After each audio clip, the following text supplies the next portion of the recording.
Hello everyone. और आज के वीडियो में मैं डिस्कस करूंगी सिविक्स के third lesson gender religion and caste का रिमेनिंग पार्ट। इससे पहले वाले वीडियो में मैंने डिस्कस किए थे दो सोशल डिविजन्स, पहला बेस्ड ऑन जेंडर डिस्क्रिमिनेशन और दूसरा हमने डिस्कस किया था social division based on religion. आज हम तीसरे एस्पेक्ट को डिस्कस करेंगे, that is social division based on caste. See as far as caste system is concern, तो ये ओरिजिनेट तो वैदिक पीरियड में हुआ था, लेकिन इनिशियली जो कास्ट सिस्टम था इसमें कास्ट डिसाइड होती थी on the basis of occupation of an individual. तो एक इंडिविजुअल के लिए ये पॉसिबल था कि वो अपनी कास्ट को अपना ऑक्यूपेशन चेंज करके बदल सकता था। अगर मान लीजिए आपने तलवारबाजी वगैरह आपके एंसेस्टर्स करते आए हैं, लेकिन आपको वो नहीं करना है और आप पढ़ाई लिखाई के फील्ड में कुछ करना चाहते हैं, या आप जो प्रीस्ट लोग जो काम करते हैं वो करना चाहते हैं, तो it was possible for an individual to change his caste by changing his occupation. लेकिन धीरे धीरे ये कास्ट जो थी ये हेरिडिटरी होने लगी, कि ये डिसाइड होने लगी on the basis of the birth of an individual. और ये मुश्किल होने लगा कि जो इंडिविजुअल जिस पर्टिकुलर कास्ट में पैदा होने लगा उसकी वो कास्ट फिक्स हो जाती थी, फिर वो चेंज नहीं होती थी। तो इस तरह धीरे धीरे सोसाइटी में कास्ट बेस्ड इनइक्वालिटीज आने लगी। तो आज भी ये दिखती हैं हमें सोसाइटी में, हालांकि इनका जिनकी जो रिजिडिटी थी वो काफी कम हो गई है समय के साथ। तो कास्ट हायरार्की लेकिन हम नोटिस करते हैं पहले और प्रोमिनेंट थी। कास्ट हायरार्की का मतलब है कि हम डिफरेंट कास्ट को एक ग्रेडिंग कर देते हैं। हमने देखा टॉप में होते हैं ब्राह्मण्स, इनके नीचे आते हैं क्षत्रिय, इनके नीचे आए वैश्य, और इस हायरार्की में जो सबसे लोएस्ट रैंक है वो है शूद्र की। इसमें जो डिस्क्रिमिनेशन सबसे ज्यादा ये लोएस्ट ग्रुप के people, lower caste people face करते हैं अलग अलग फॉर्म्स में, चाहे वो एजुकेशन के फील्ड में, एम्प्लॉयमेंट में हो, सोशल जो फंक्शंस हैं, गैदरिंग्स हो, उनमें हो। तो अलग अलग तरीके से इनके साथ भेदभाव किया जाता है। और कई बार ऐसा होता है कि जो बाकी अपर कास्ट लोग हैं वो अपनी सोशल गैदरिंग्स वगैरह, फंक्शंस वगैरह में भी इनको इंक्लूड नहीं करते हैं। गांव वगैरह में जो घर होते हैं लोगों के, अपर कास्ट के अलग होते हैं, बाकी कास्ट वाइज अलग अलग जगह पे अलग अलग ग्रुप्स के अलग अलग कास्ट के घर होते हैं। और अक्सर देखा जाता है कि जो लोअर कास्ट पीपल हैं इनमें एजुकेशन का भी उतना लेवल नहीं है जितना कि बाकी लोग का है। और उसका बड़ा एक कारण है कि पास्ट में उनके एंसेस्टर्स को ये मौका या अपॉर्चुनिटी नहीं मिली जिसके आफ्टर इफेक्ट्स उनकी जनरेशंस आज तक फेस कर रही हैं। और एजुकेशन का डायरेक्ट कनेक्शन होता है जॉब्स, ऑक्यूपेशन या इकोनॉमिक स्टेटस से। तो हमें एजुकेशन एक बड़ा लेवल प्लेइंग फील्ड प्ले करती है कि अगर आप एक जनरेशन में अपना स्टेटस, फैमिली का स्टेटस रेज कर सकते हो एजुकेशन के थ्रू, कि आप अगर एजुकेशन ले रहे हो और उसी पे आगे चलकर बढ़िया ऑक्यूपेशन आपको मिल रहा है तो इकोनॉमिक स्टेटस भी बदल जाता है। लेकिन देखा गया है कि लोअर कास्ट लोगों में वेल ऑफ जो पीपल है उनका परसेंटेज भी कंपैरेटिवली कम है। उसके अलावा बहुत सारी कल्चरल एंड ट्रेडिशनल प्रैक्टिसेस हैं जहां भेदभाव होता है, और अक्सर लोग, जैसे फॉर एग्जांपल से मैरिज वगैरह है, वो भी नोटिस किया जाता है कि लोग अक्सर अपनी ही कास्ट में करना चाहते हैं या अपने से लोअर कास्ट को वो प्रेफर नहीं करते, कि अपनी कास्ट की आइडेंटिटी या सैंक्टिटी को मेंटेन रखना चाहते हैं। अब क्वेश्चन आता है कि क्या ये जो कास्ट बेस्ड डिस्क्रिमिनेशन है या अलग अलग डिवीजन है कास्ट के बेसिस पे, सोशल डिवीजन, क्या वो मॉडर्न इंडिया में भी प्रेजेंट है? तो आंसर इज यस, है, लेकिन एक डाइल्यूटेड फॉर्म में। मतलब कि जितना रिजिड या जितनी स्ट्रॉन्ग ये कास्टिज्म की फीलिंग थी, कास्टिज्म की फीलिंग वो होती है जहां पे एक कास्ट अपने को दूसरे कास्ट से अलग समझती है। तो ये जो फीलिंग है ये डाइल्यूट हुई है मॉडर्न इंडिया में, कम हुई है, लेकिन डिसअपियर नहीं हुई है, गायब नहीं हुई है।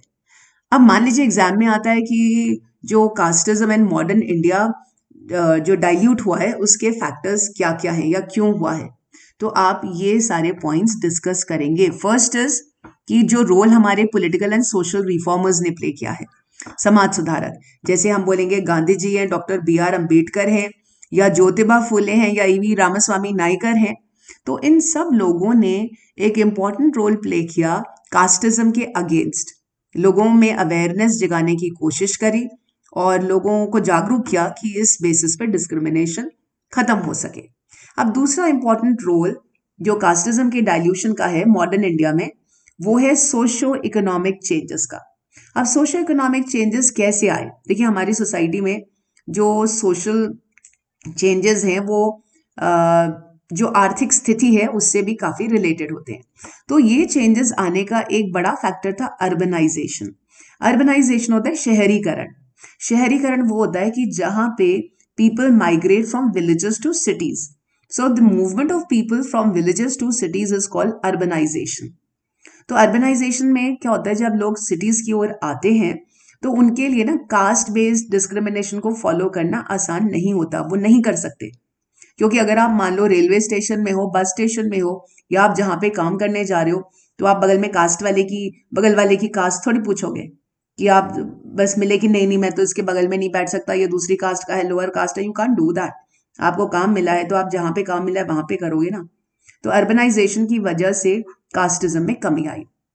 फिर दूसरा, जो लिटरेसी, जो हमने साक्षरता फैली, पढ़ना लिखना, तो उसकी वजह से भी लोगों में अवेयरनेस आई कि human beings are human beings. तो कास्ट बेस्ड जो डिस्क्रिमिनेशन होता है ये सेकेंडरी चीज है। फिर ऑक्यूपेशनल मोबिलिटी। ऑक्यूपेशनल मोबिलिटी कि आज लोग पढ़ लिख कर कई बार ऐसा लोअर कास्ट लोग भी हैं तो जो उनके एंसेस्टर्स कर रहे थे वो काम नहीं करते। वो हो सकता है पढ़ लिख कर कोई आईएएस बन गया या कोई और अच्छे फील्ड में चला गया, तो जिसकी वजह से कास्टिज्म का फैक्टर थोड़ा कम हो जाता है। देन एक और फैक्टर है weakening of landlords in villages. तो पहले देखिए, आजादी के बाद जमींदारी प्रथा तो खत्म ही हो गई, लेकिन अभी भी कुछ लोग हैं जो बहुत ज्यादा कहना चाहिए उनके पास लैंडेड प्रॉपर्टी है, बहुत बड़े बड़े खेत हैं, दूसरों को काम दे रहे हैं। लेकिन क्योंकि अब हमारी जो कानून व्यवस्था या कानून है उसके बारे में वो है, तो कानून तो है ही, लेकिन लोगों में, लोअर कास्ट लोगों को भी कानून के बारे में ज्यादा अवेयरनेस हो गई है, तो जिसकी वजह से उनका एक्सप्लॉइटेशन कम हुआ है और कास्टिज्म भी थोड़ा डाइल्यूट हुआ है। तीसरा, हमने बोला हमारे कॉन्स्टिट्यूशन में बहुत कुछ ऐसे प्रोविजंस हैं, जैसे for example right to equality. अब हमने बोला आर्टिकल 14, अगर मैं बोलूं राइट टू इक्वालिटी, आर्टिकल 14 से आर्टिकल 18 तक जो कवर होता है, तो अगर मैं आर्टिकल 14 की बात करूं तो आर्टिकल 14 कहता है everybody is equal in the eyes of law, rule of law, कि हर कोई लॉ के सामने बराबर है। इसी तरह से आर्टिकल 15 कहता है कि इट बेसिकली प्रोहिबिट्स डिस्क्रिमिनेशन, ये डिस्क्रिमिनेशन को रोकता है। कौन से डिस्क्रिमिनेशन को? बेस्ड ऑन से प्लेस ऑफ बर्थ है, कास्ट है, जेंडर है, रेस है, रिलीजन है। तो it prohibits all kinds of discrimination including discrimination based on cast. उसके अलावा आर्टिकल 17 है that prohibits the practice of untouchability. It has made untouchability a punishable offense, कि अगर आप कास्ट के बेसिस में किसी के साथ डिस्क्रिमिनेशन करते हैं तो उस केस में आपको सजा मिल सकती है, फाइन भी हो सकता है, सजा भी हो सकती है, दोनों भी हो सकता है। अब यही इस पे बेस्ड क्वेश्चन आ सकता है कि has caste disappeared from contemporary India, that is today's India? तो you will write that it has not disappeared but it has diluted to a great extent. और ये अभी हमने ऊपर डिस्कस कर लिया है। अब नेक्स्ट हम इस टॉपिक पे आते हैं, caste in politics. Caste in politics, see India में कास्ट नो डाउट पॉलिटिक्स में रोल प्ले करता है। तो जैसे हमने पहले पढ़ा, कम्युनलिज्म पढ़ा था, आई होप यू रिमेंबर, मेरे पिछले वीडियो में मैंने डिस्कस किया था कि रिलीजन के बेस पे जो सोशल डिविजन्स हैं, और उसमें हमने कम्युनलिज्म भी डिस्कस किया था। तो कम्युनलिज्म में क्या होता है कि लोग मानते हैं कि religion is the basis of society, कि वो मानते हैं कि रिलीजन के बेसिस पे सोसाइटी होनी चाहिए और अलग अलग रिलीजन के फॉलोअर्स का कॉमन इंटरेस्ट नहीं हो सकता। तो उसी तरह से कास्टिज्म में जो लोग यकीन रखते हैं वो मानते हैं कि कास्ट जो है वो एक स्ट्रॉन्ग बेसिस है, या यही बेसिस है सोशल कम्युनिटी का, जो कि गलत आधार है। क्योंकि जो हम है, कास्ट एक फैक्टर है हमारी सोसाइटी का, not the only factor. Caste role play करता है, लेकिन केवल कास्ट ही हमारी सोसाइटी का आधार है, ये बोलना गलत है। अब हम एग्जाम्पल लेते हैं कास्ट का पॉलिटिक्स में। तो पॉलिटिक्स में ये कास्ट का एक्सप्रेशन बहुत तरीके से होता है, कास्ट का यूज भी कह सकते हो आप, होता है पॉलिटिक्स में। तो कई बार ये देखा जाता है कि जो कास्ट एक मेजॉरिटी में होती है एक पर्टिकुलर कॉन्स्टिट्यूएंसी में, चुनाव क्षेत्र में, अगर देखा जाता है कि एक पर्टिकुलर कास्ट मान लो का परसेंटेज थोड़ा ज्यादा है कंपेयर टू अदर कास्ट, तो कई बार पॉलिटिकल पार्टीज जो होती हैं वो कैंडिडेट को टिकट देते वक्त कास्ट जो फैक्टर है उस कॉन्स्टिट्यूएंसी का उसको ध्यान में रखती हैं कि मेजॉरिटी कास्ट कौन सी है। सिमिलरली जब काउंसिल ऑफ मिनिस्टर्स को बनाते हैं, मान लो जिस भी पार्टी को मेजॉरिटी मिली और वो सरकार बना रही है, तो उसके बाद उसको अलग अलग अलग मंत्रालय जो है वो बांटने हैं, तो उस वक्त कास्ट फैक्टर अगेन देखा जाता है कि ऐसा ना हो कि काउंसिल ऑफ मिनिस्टर्स में एक पर्टिकुलर कास्ट जो है वो बहुत ज्यादा मेजॉरिटी में हो। तो ये ध्यान दिया जाता है कि हर कास्ट का उसमें कुछ ना कुछ रिप्रेजेंटेशन हो, मतलब मेजॉरिटी ऑफ द कास्ट का, ताकि हर कास्ट को लगे कि हाँ हमारा भी सरकार में रिप्रेजेंटेशन है।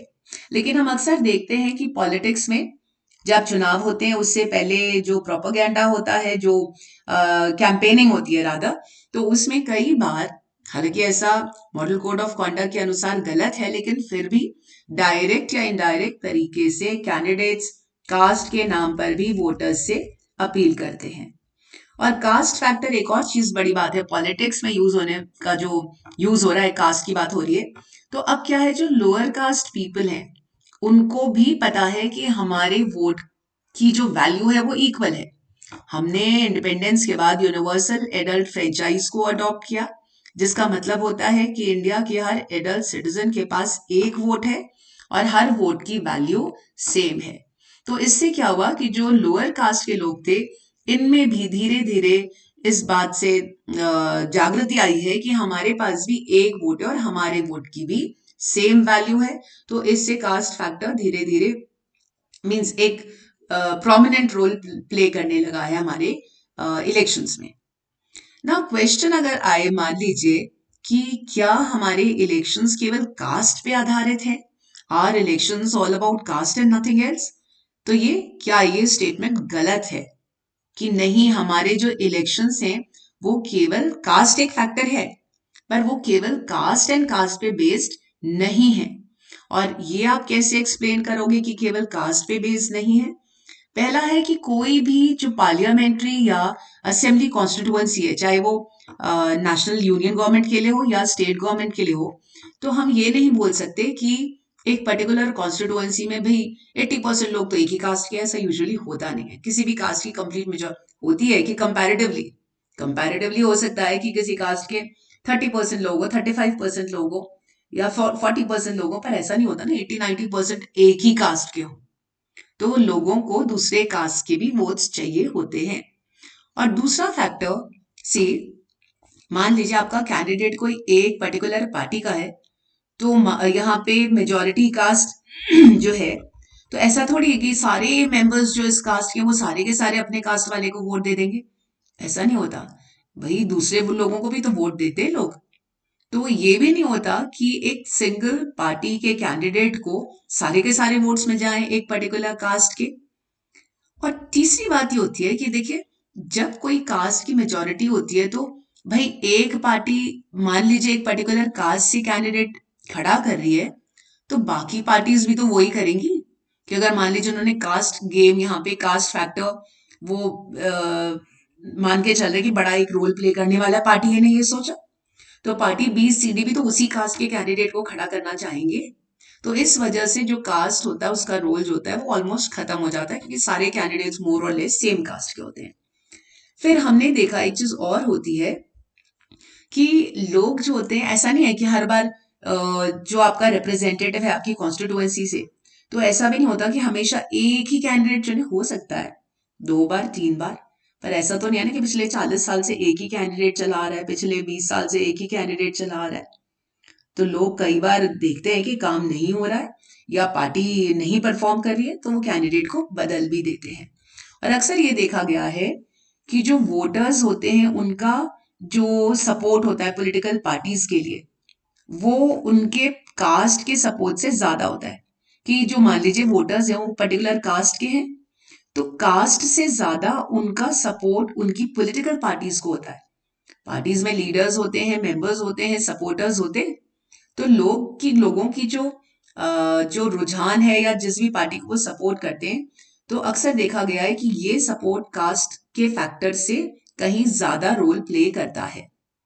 और कई बार एक ही कास्ट के अंदर जो अलग अलग लोग हैं, तो इसमें क्या है, एक ही कास्ट में रिच भी हैं, पुअर भी हैं, मेन भी हैं, विमेन भी है। तो हमने देखा कि एक ही कास्ट की विमेन हो सकता है कि ये प्रेफरेंस ए कैंडिडेट को करे, या जो पुअर लोग हैं वो बी को करे, या रिच हैं जो वो सी को करे। तो ऐसा भी जरूरी नहीं है कि एक कास्ट के अंदर जो अलग अलग कैटेगरी के लोग हैं या अलग अलग जेंडर के लोग हैं, मेल्स है, फीमेल्स है, पुअर है, रिच है, कई बार उनके प्रेफरेंसेस भी अलग अलग हो सकते हैं। और उसके अलावा लोग धीरे धीरे पढ़े लिखे हो रहे हैं, अभी उनको अवेयरनेस ज्यादा हो गई है, तो वो बाकी फैक्टर्स की परफॉर्मेंस क्या है, पास्ट रिकॉर्ड क्या है, कैंडिडेट की पॉपुलैरिटी क्या है, पार्टी का एजेंडा क्या है, उसके बेसिस पे भी वोट करते हैं, ना कि कास्ट के बेसिस पे। तो हम बोल सकते हैं कि caste plays an important role in Indian politics, but then our elections और our politics is not about caste alone, there are other factors as well. Then हम आ गए पॉलिटिक्स इन कास्ट। अब अभी हमने क्या डिस्कस किया था, इससे पहले हमने डिस्कस किया था कास्ट इन पॉलिटिक्स, राइट। और अब मैं डिस्कस करने जा रही हूं पॉलिटिक्स इन कास्ट। दोनों चीज अलग अलग है। ये दिखाया गया था कि कास्ट पॉलिटिक्स में क्या रोल प्ले करती है, वो हमने अभी डिस्कस किया। अब हम आगे डिस्कस करेंगे कि पॉलिटिक्स ने कास्ट को किस तरह से इन्फ्लुएंस किया है, कास्ट सिस्टम को किस तरह से इन्फ्लुएंस किया है, राइट। तो अब हमने देखा कि पॉलिटिक्स की वजह से कास्ट या कास्ट ग्रुप्स में भी चेंजेस आए हैं। हर एक ग्रुप, कास्ट का हर एक ग्रुप अपने को बड़े से बड़ा बना रहा है। मतलब जैसे मान लीजिए एक पर्टिकुलर कास्ट के ये फॉलोअर्स थे और इनसे मिलती जुलती कास्ट इनकी पेरिफेरी पे थी, सब ग्रुप्स अलग, दूसरे ग्रुप्स। तो पहले हर कास्ट या सब ग्रुप को लगता था नहीं नहीं नहीं, हम इनसे डिफरेंट है, हम इनसे डिफरेंट है, ये हमसे बड़े, ये छोटे हैं, या ये हमसे बड़े हैं, ये अलग है, ये अलग है, ऐसे होता था। पर आज क्या है, हर कास्ट अपने को बड़ा कर रही है, बाकी सब ग्रुप्स या जो पेरिफेरी पे कास्ट है उसके मिलती जुलती है पर अलग है। पहले बोलते थे अलग है, आज बोलते नहीं नहीं नहीं, ये हमारे ही कास्ट में आते हैं। हर कास्ट ग्रुप, स्पेशली ये स्टेटमेंट होते हैं पॉलिटिकल लीडर्स के। क्यों? क्योंकि हर कास्ट ग्रुप अपने को बड़े से बड़ा बनाना चाहता है, क्योंकि जितने ज्यादा मेंबर्स वोटर्स होंगे तो उनका जो बेस है उतना बड़ा और स्ट्रांग बनता जाएगा, उनको ज्यादा वोट मिलेंगे। दूसरा फैक्टर जो पॉलिटिक्स की वजह से कास्ट में आया है वो है डायलॉग एंड नेगोशिएशन का। कि पहले क्या था, जो अपर कास्ट लोग थे वो लोअर कास्ट से अपनी डिस्टेंस बना के रहते थे। लेकिन अगर आज की तारीख में आपको कोalition गवर्नमेंट बनानी है, या आपको जीतना है, या आपको सरकार बनानी है, तो आपको दूसरे कास्ट ग्रुप से बात करनी पड़ेगी, नेगोशिएट करना पड़ेगा। अगर आपकी पार्टी को एब्सोल्यूट मेजोरिटी नहीं मिली है और आप अपनी सरकार बनाना चाहते हैं, आपको कुछ सीट की जरूरत है, और आपको लग रहा है एक पर्टिकुलर जो पार्टी है जो जिसका एक फेस है कि लोअर कास्ट पार्टी है, तो आप क्या करोगे भाई, आप नेगोशिएट करोगे, बातचीत करोगे। आप उस वक्त कास्ट के फैक्टर को ध्यान में नहीं रखोगे एज सच कि ये तो छोटी कास्ट के हैं। तो इससे क्या हुआ है, पॉलिटिक्स की वजह से आज अपर एंड लोअर कास्ट एक दूसरे के करीब आ रहे हैं। उनका जो डिवीजन था, वो सोशल डिवीजन, वो थोड़ा कम हो गया है, डाइल्यूट हो गया है। फिर हम आ जाते हैं तीसरे फैक्टर पे कि पॉलिटिक्स की वजह से आज नए कास्ट ग्रुप्स एग्जिस्टेंस में आए। हम बोलते हैं फॉरवर्ड कास्ट, बैकवर्ड कास्ट, कि ये कास्ट जो है बैकवर्ड में आती हैं, ये ओबीसीज में आते हैं, ये फॉरवर्ड में आते हैं। तो ये कॉन्सेप्ट जो है ये पुराना नहीं है। ये कॉन्सेप्ट इंडिपेंडेंस के बाद और पॉलिटिक्स के जो हमारे कंट्री में जो रोल प्ले किया है, तो उसकी वजह से, ये पोलिटिसाइजेशन ऑफ कास्ट की वजह से नए ग्रुप्स इमर्ज हुए हैं, बैकवर्ड, फॉरवर्ड। अब लास्ट में एक टॉपिक रहता है impact of expression of caste in politics. कि जो expression of caste in politics है, इसका जो इम्पैक्ट है ये पॉजिटिव है या नेगेटिव। कि जो हम कास्ट की बात पॉलिटिक्स में कर रहे हैं, तो क्या ये पॉजिटिव चीज है, क्या ये नेगेटिव है। तो आपको ये ध्यान देना पड़ेगा कि इसके कुछ एडवांटेजेस हैं और कुछ कुछ डिसएडवांटेजेस है।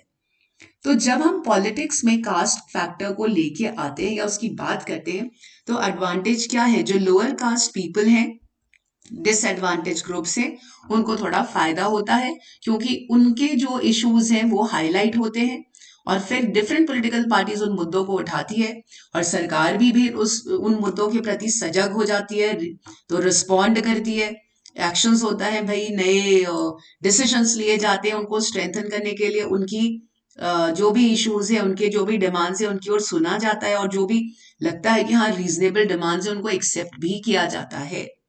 तो ये क्या है? एक पॉजिटिव इम्पैक्ट है पॉलिटिक्स का कास्ट पे।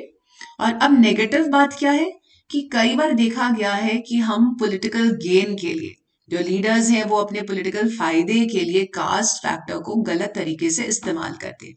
तो जब आप कास्ट के नाम पे लोगों को डिवाइड करने लगते हो, वोट की अपील करने लगते हो, तो उससे पॉलिटिक्स बड़ी अनहेल्दी और खराब, मतलब गंदी पॉलिटिक्स शुरू हो जाती है। और उसके साथ क्या होता है कि जो हमारे रियल इश्यूज हैं, क्या गरीबी है, डेवलपमेंट है, लिटरेसी है, इंफ्रास्ट्रक्चर का डेवलपमेंट, जो भी चीजें, जो रियल इश्यूज है, इकोनॉमिक डेवलपमेंट है, पर कैपिटा इनकम है, तो उससे ध्यान हट करके केवल कास्ट एंड कास्ट तक ही रह जाता है। तो वो एक over use of a particular issue या रॉन्ग यूसेज, कि हमने गलत तरीके से उसको इस्तेमाल किया है, तो वो नेगेटिव एक इम्पैक्ट हो जाता है। तो इसके साथ ही ये चैप्टर खत्म होता है। I hope you find it useful. Thank you.